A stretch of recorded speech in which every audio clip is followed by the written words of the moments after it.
قل أعوذ برب الناس ملك الناس إله الناس من شر الوسواس الخناس الذي يوسوس في صدور الناس من الجنة والناس.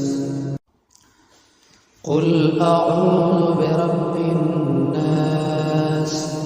ملك الناس إله الناس من شر الوسواس الخناس الذي يوسوس في صدور الناس من الجنة والناس. قل أعوذ برب